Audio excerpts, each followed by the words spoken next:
Kerajaan Kediri, hiduplah seorang raja dan permaisuri yang memiliki anak bernama Galuh Candrakirana.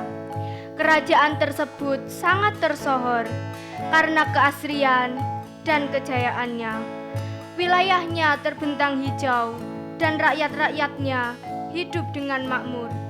Dalam keluarga kerajaan pun hidup harmonis dan bahagia. Tak ada badai yang berani menyentuh kebahagiaan raja, permaisuri, dan anaknya.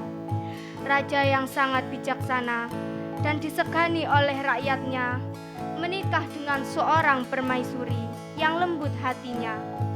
Akhirnya, Sang Hyang Widi memberikan mereka keturunan, yaitu Galuh Candrakirana, seorang gadis yang hatinya tulus, sikapnya halus, dan mempesona seperti gadis-gadis Korea.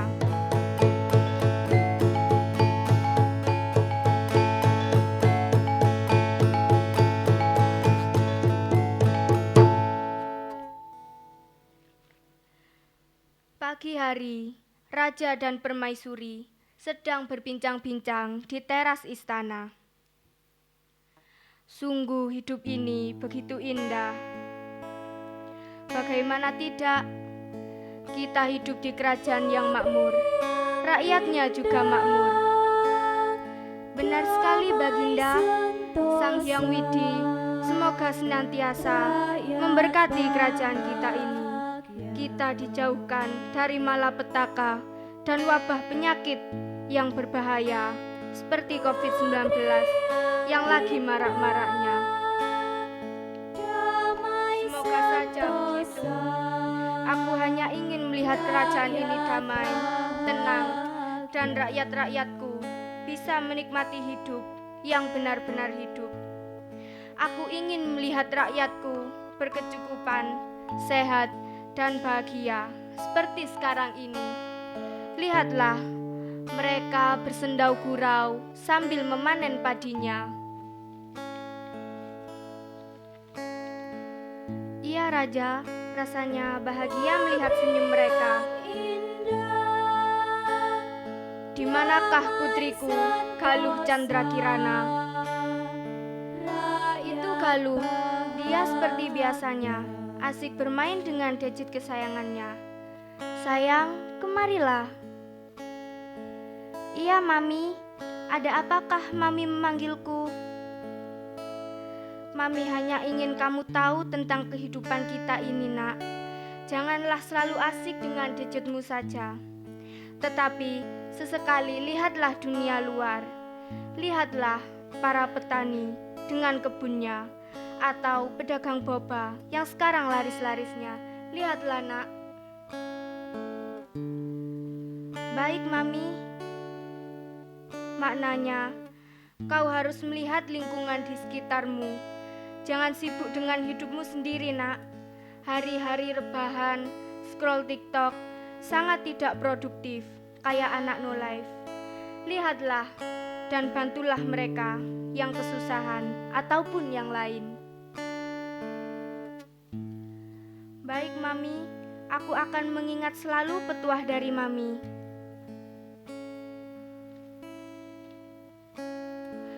Suatu ketika, datanglah badai yang begitu dahsyat menghantam kerajaan itu. Segala aura gelap dan niat yang sangat jahat sudah berdiri di sekeliling kerajaan itu. Datanglah ia seorang siluman yang menjelma seorang permaisuri. Siluman itu bernama Totok Kerot. Dengan segala tipu daya dan permainan busuknya, Baginda terpesona melihat kecantikan dari Totok Kerot. Dengan menggunakan ilmu sihir dan peletnya, Totok Kerot memanggil sang raja. Wahai raja, yang gantengnya kayak opa-opa Korea, kemarilah, kemarilah. Siapa kau, wahai wanita? Kemarilah, aku adalah permaisuri dari kerajaan seberang. Bolehkah aku menginap di istana ini? Boleh, tentu saja boleh. Silahkan ikut denganku. Kau bisa tidur di sini. Kalau kau lapar, kau bisa meminta ke dayang yang ada di sini. Terima kasih Raja, terima kasih. Totok Kerot datang ke istana itu dengan seorang anak bernama Galuh Ajeng. Galuh Ajeng adalah anak kandungnya.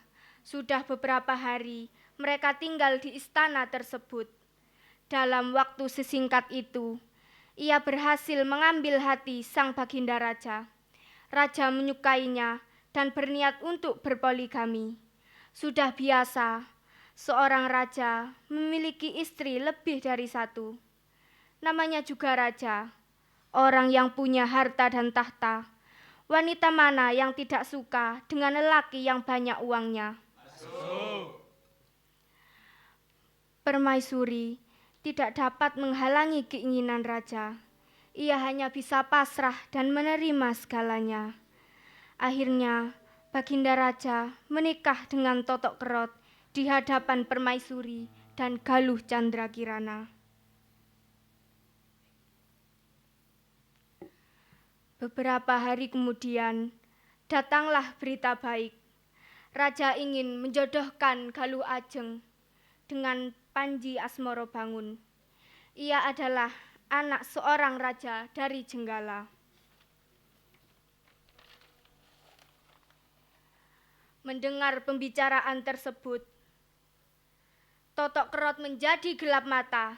Ia tak ingin yang dijodohkan dengan Panji Asmorobangun adalah Galuh Candrakirana. Totok Kerot ingin anaknya Galuh Ajeng yang dinikahkan dengan Panji Asmorobangun. Ia mempunyai rencana jahat untuk menyingkirkan Permaisuri dan Galuh Candrakirana. Suatu hari, Totok Kerot yang sudah berniat buruk melantarkan aksinya. Totok Kerot membuat secangkir kopi yang telah dicampur racun sianida untuk diberikan kepada Permaisuri. Dayang, tolong ambilkan pemberian Totok Kerot. Aku lupa meminumnya. Baiklah Ratu, akan saya ambilkan. Dayang membawa nampan kopi tersebut dan memberikan kopi itu kepada Permaisuri. Permaisuri meminum kopi itu. Setelah beberapa detik kemudian, tubuhnya kejang-kejang, matanya terbelalak, dan mulutnya berbusa. Galuh Candrakirana dan Dayang-Dayang sangat panik melihat kejadian tersebut. Galuh Candrakirana menjerit sejadi-jadinya melihat maminya meninggal dengan cara yang tak wajar.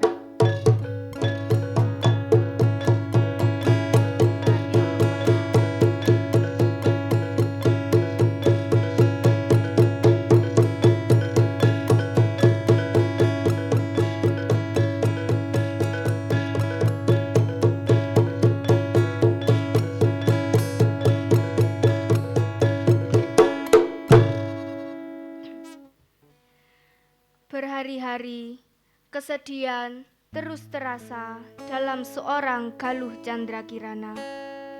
Siang malam, masih teringat kepada sang mami yang disayanginya.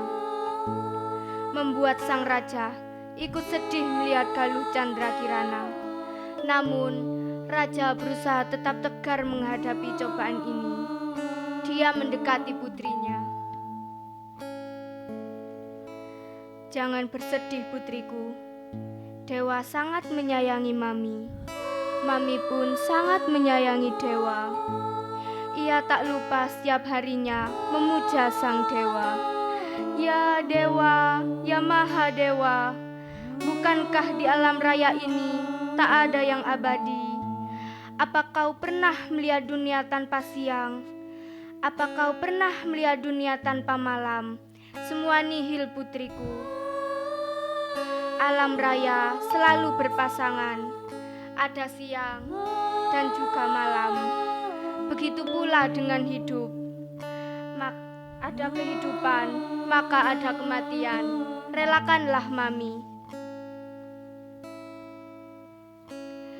Iya Ayah, aku merelakan Mami hidup di alam baka bersama restu Dewa. Tapi mengapa Dewa mengambilnya sekarang? Oh Mami. Dewa tak pernah salah putriku. Restu Dewa senantiasa bersama kita. Sabarlah, sabarlah. Beberapa hari kemudian, di pagi hari dengan sinar surya menyinari dunia, di antara duka yang belum sirna, datanglah luka hati dan kenyataan hidup yang harus dihadapi. Totok Kerot semakin kejam dengan perlakuan kepada Galuh Candrakirana. Dia memperlakukan Candrakirana layaknya pembantu. Galuh Candrakirana membersihkan kamar ibu tirinya itu.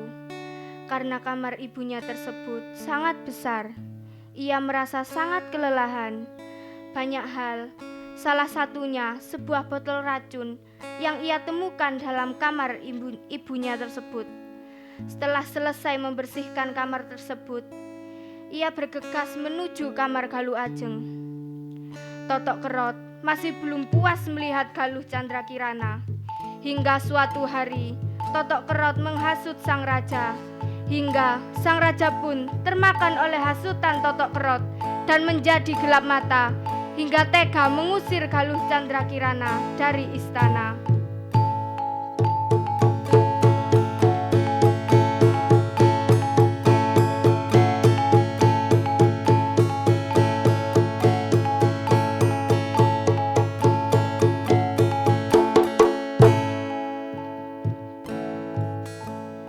Galuh Candrakirana pergi dari istana. Ia terus berjalan tanpa tujuan dan kesepian. Ia berjalan dan terus berjalan hingga ia tersesat di sebuah hutan. Di dalam hutan tersebut, Galuh Candrakirana membuat tempat persinggahan. Ia juga menyamar menjadi seorang lelaki dengan nama Panji Semirang Asmarantaka.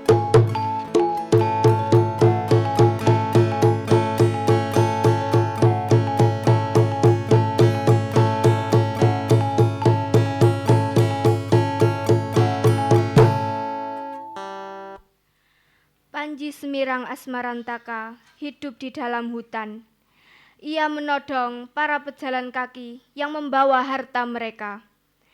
Panji Semirang Asmarantaka memberikan dua pilihan bagi pejalan kaki: menetap dengan hartanya atau mati dengan sia-sia.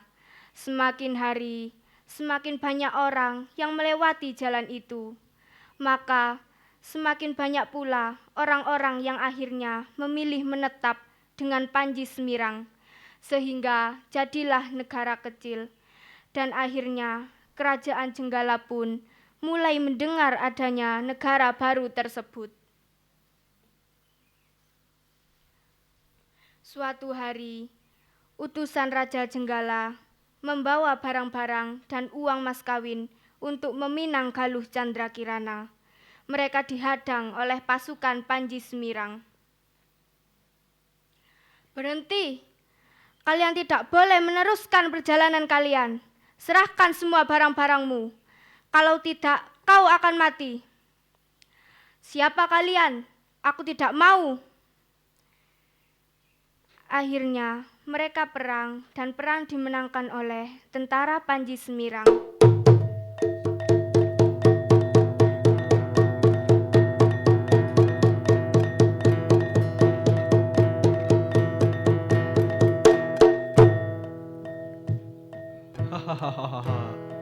Barang-barang ini akan aku kembalikan asal Panji Asmorobangun datang menghadap Panji Semirang. Cepat, sampaikanlah ke Panji Asmorobangun. Utusan raja pun kembali ke kerajaan Jenggala menyampaikan peristiwa yang telah dialaminya.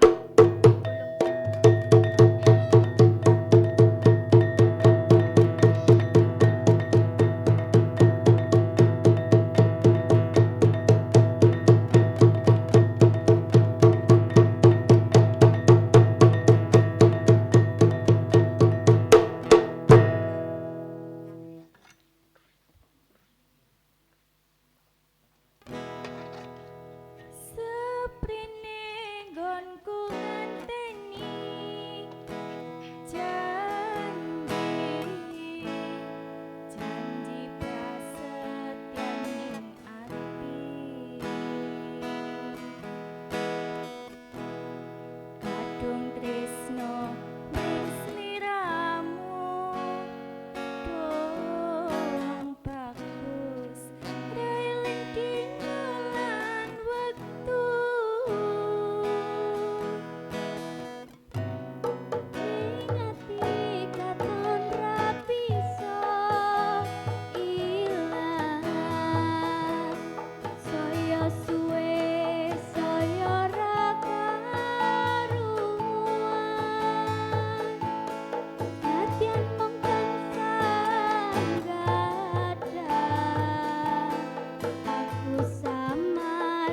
sliramu prakelingan.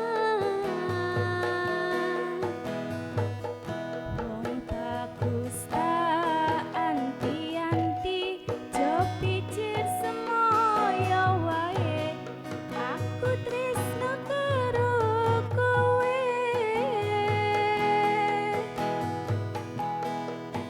Tekane atimu saya gawe lara, iku ra prayoga. Aku ora bakal mundur, aku ora bakal mlayu yen dorong nyanding sliramu. Ukuraning tresno dudu pondo nanging lumiting asmara.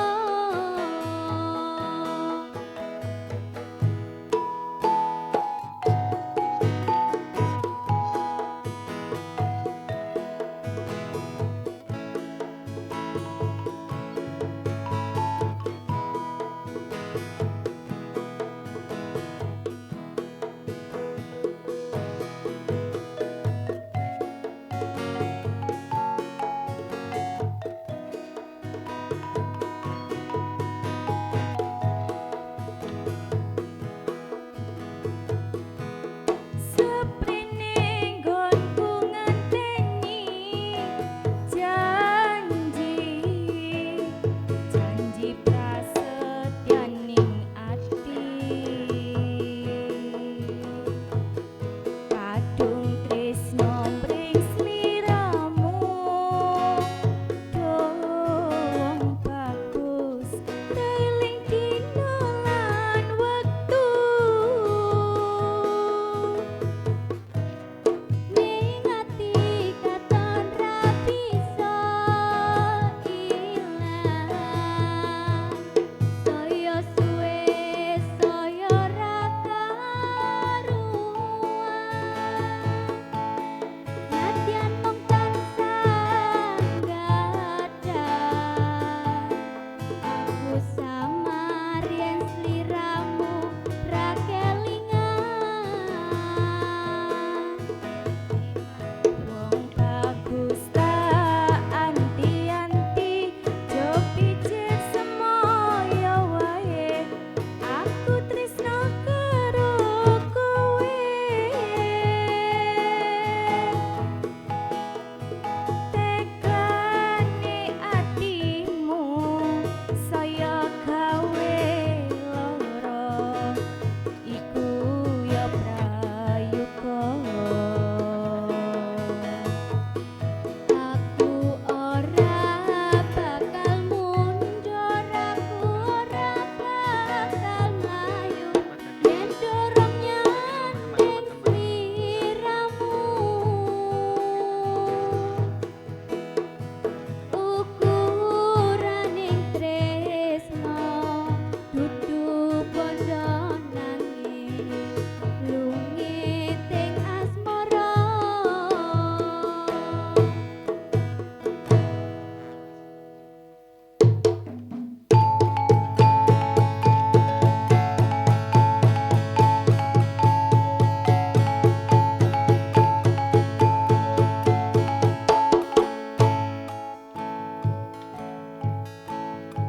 Menceritakan di kerajaan Jenggala, prajurit melapor kejadian di tengah hutan. Mohon ampun Raja, rombongan kami diserang di tengah hutan. Barang-barang dan mas kawin yang sudah kami bawa tersebut dirampas oleh orang-orang itu. Selain itu, mereka memberikan syarat kalau barang-barang itu ingin diambil kembali. Mereka meminta Tuan Panji Asmoro Bangun untuk menghadap Panji Semirang. Dengan begitu, maka barang-barang tersebut akan dikembalikan. Sialan! Siapa yang berani menyerang dan merampas utusanku? Anakku, kemarilah. Ada apa, Ayah? Sepertinya Ayah sedang marah. Apa yang terjadi, Ayah? Besok datanglah menemui Panji Semirang. urusan kita telah dirampok, dan semua barang-barang kita untuk mas kawin pernikahanmu disita.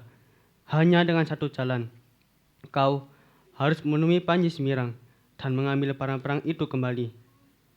Baiklah ayah, akan aku ambil barang-barang itu.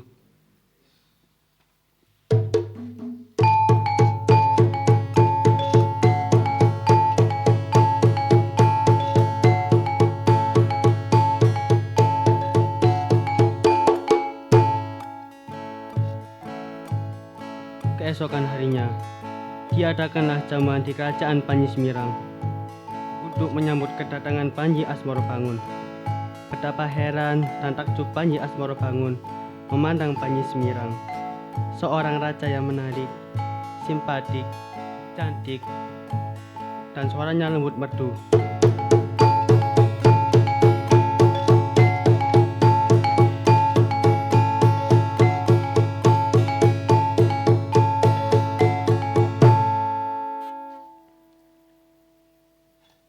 Selamat datang Tuan Panji Asmorobangun. Ternyata kau benar-benar datang demi barang-barang ini. Mengapa kau merampas barang-barang itu dari utusanku? Apa keinginanmu? Aku hanya ingin kau tahu, Tuan, bahwa di sini ada kerajaan baru yang tentu tak jauh dari kerajaanmu. Aku hanya ingin memperkenalkan kerajaanku ini. Dengan begini, aku punya alasan untuk mendatangkanmu kemari. Oh, jadi begitu maksudmu? Oke, baiklah. Selamat atas kerajaanmu ini. Salam kenal. Akan aku sampaikan kepada ayahku bahwa di sini ada kerajaan baru yang tak jauh dari kerajaan kami. Terima kasih kau mengundangku meski dengan cara seperti ini. Baiklah, kalau boleh aku tahu, mengapa kau rela kemari hanya untuk barang-barang ini? Ketahuilah Panji Semirang, barang-barang itu adalah mas kawin yang akan aku berikan kepada gadis yang sangat aku cintai, yaitu Galuh Chandra Kirana. Aku sangat mencintainya. Dia gadis yang sangat cantik dan berhati mulia. Aku sudah mengenalnya sejak kecil. Akan aku berikan barang-barang itu untuk meminangnya. Kalau begitu, bermalamlah di sini. Besok kita bersama-sama ke kerajaan Panjalu. Saat sore hari, Panji Semirang berburu ke hutan. Di perjalanan, Panji Semirang menemukan pintu misterius. Karena penasaran, Panji Semirang memasukinya.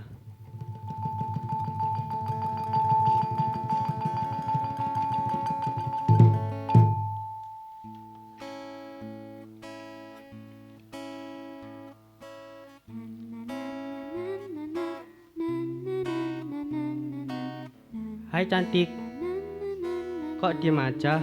Lagi galau ya? Kamu apaan sih kok godain aku? Lagi nunggu info nih Mas. Oh, lagi nunggu info. Info apaan ya? Kepo banget sih. Ya udah, daripada kalau mulu, mending kita ke taman sama teman-teman. Yo ayo Mas, gendang sat-set.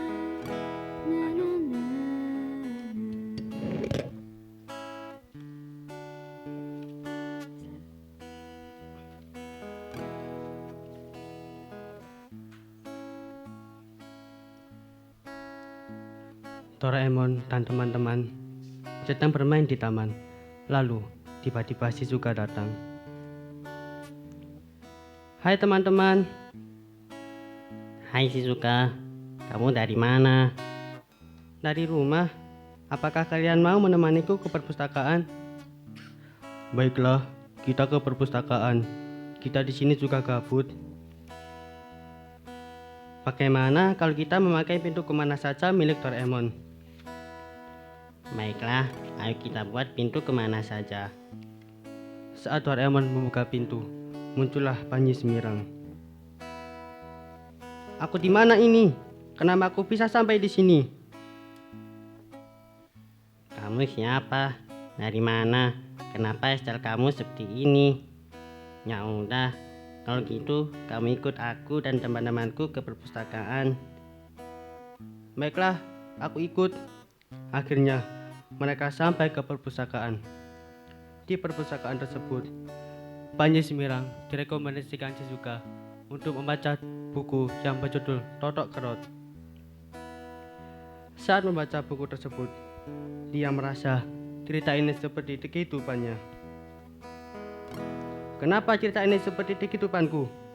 Berarti selama ini ibu tiriku adalah siluman yang menjelma menjadi permaisuri, dan dia juga dalang dari kematian mamiku. Berarti botol racun yang aku temukan dulu itu adalah racun yang membuat mamiku meninggal. Buku ini harus aku bawa untuk dijadikan bukti.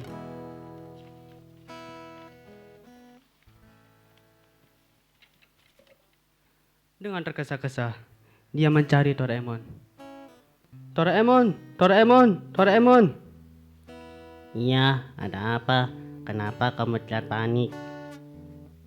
Tolong bantu aku kembali ke asalku, karena aku ingin membongkar keburukan ibu tiriku. Baiklah, sampai bertemu lagi ya. Semoga kamu bahagia bersama keluargamu. Pintu kemana saja? Silakan masuk ke pintu ini. Nanti kamu akan kembali ke asalmu. Jaga diri baik-baik ya. Sampai jumpa. Terima kasih Doraemon, sampai jumpa. Semoga suatu saat kita dipertemukan kembali. Akhirnya, kembali ke kehidupan asalnya.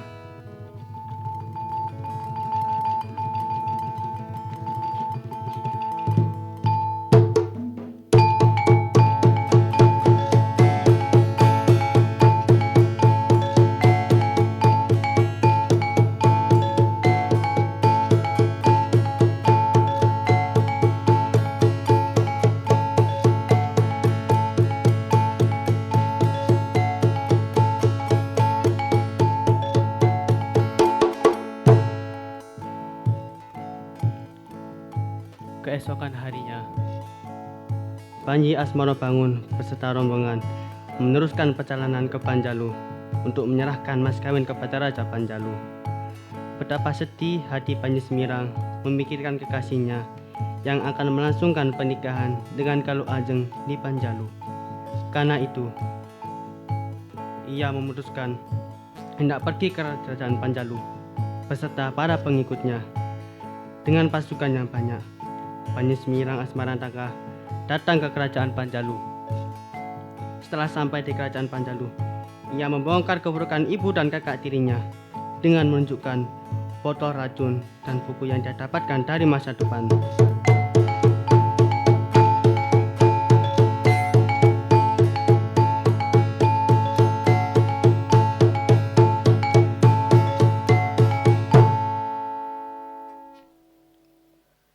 Setiba di kerajaan Panjalu, Panji Semirang tidak kuat mengendalikan emosinya sehingga ia memaki-maki permaisuri kerajaan Panjalu. Berhentilah semua. Kalian telah dibohongi oleh kedua pendusta ini. Dia tega menyakiti bahkan mengusir anak tirinya sendiri, yaitu Galuh Chandra Kirana. Dia juga yang telah meracuni ibu permaisuri, dan dia sama seperti ibunya, serakah, hatinya penuh kedengkian. Ibu dan anak ini sama-sama pendusta. Siapa kau? Lancang sekali kau datang kemari dan memberhentikan acara di istana ini. Akan aku hancurkan siapa saja yang berniat buruk di istana ini. Kau pergi atau akan mati sia-sia di sini. Kita serang saja dia. Dia terlalu banyak menghalangi acara pernikahanku. Asal Baginda tahu, dia yang telah merampas barang-barangku yang akan aku berikan kepada Chandra. Dia adalah raja di kerajaan seberang, kerajaan baru yang dipimpin oleh raja semacam ini. Tunggu. Aku adalah Galuh Chandra Kirana, seorang gadis yang sangat kau cintai. Aku adalah korban kebusukan dari ibu tiriku. Aku hidup di hutan dengan kesendirian dan kesepian. Hingga berkat dewa, aku bisa sampai di istana ini, istanaku. Akan aku bongkar segala keburukan yang kau sembunyikan. Wajah indah, tapi hanya topeng belaka. Kau masih ingat peristiwa saat kau menyuruhku membersihkan kamarmu? Kau memperlakukan aku lebih rendah dari seorang pembantu. Ya, di antara perlakuan itu, aku menemukan kebaikan dewa. Dewa menunjukkan aslimu yang lebih kejam dari seekor binatang. Kau ternyata yang telah meracuni mamiku. Kau memasukkan racun ke dalam kopi yang kemudian diminum oleh mamiku. Aku menemukan sebotol racun yang kau simpan dan kau buang dan lalu kau kubur dalam tanah dekat kamarmu itu. Kau menutupinya dengan tanaman-tanaman di dekat kamarmu. Kau masih mau menjawab? Dasar pembohong! Kau siapa? Lagi-lagi, dia hanya berkata bohong. Usir saja dia dari sini, Raja. Usir saja. Tunggu sebentar. Apa kau mempunyai bukti atas perkataanmu itu? Panji Semirang menunjukkan satu persatu kebusukan Totok Kerot hingga semuanya terbukti. Raja menjadi sadar dan murka kepada Totok Kerot dan Galuh Ajeng. Diusirlah mereka dari istana. Banyak prajurit dan rakyat yang menyaksikan dan tanpa henti memaki dan mempermalukan Totok Kerot dan Galuh Ajeng. Mereka berdua pergi dengan wajah malu dan masih terlihat sorot dendam di wajah mereka. Panji Semirang yang menampakkan aslinya, yaitu Galuh Candra Kirana, membuat kaget Raja dan Panji Asmorobangun.